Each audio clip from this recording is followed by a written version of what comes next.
Today, I'll walk you through how to set up Snapchat parental controls, even if you're a total beginner or just need a quick refresher. By the end of this guide, you'll know exactly how to manage your child's Snapchat experience so you can ensure their safety while they enjoy the app.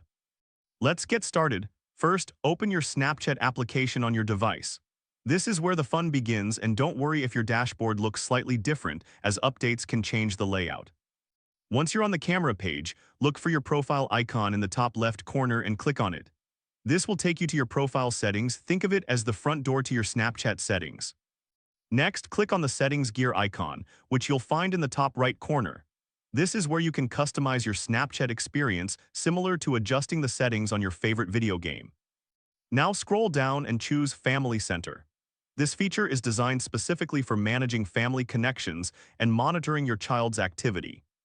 After selecting Family Center, you will need to choose a family member from your contacts. Click on their name and then send them an invitation. They will receive a message invite via chat, allowing them to join your Family Center. Once the invite is accepted, they will be registered as a family member in your Snapchat account. This step is crucial, as it establishes the connection you need to monitor their activity.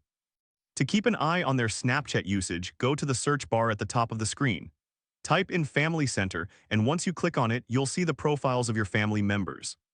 From there, you can click on their profile to view or monitor their friends and recent conversations.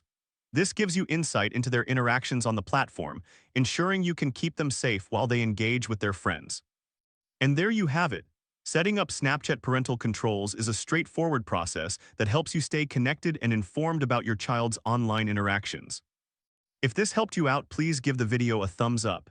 If you run into any issues, leave a comment below. Subscribe for more actionable guides. Thanks for watching.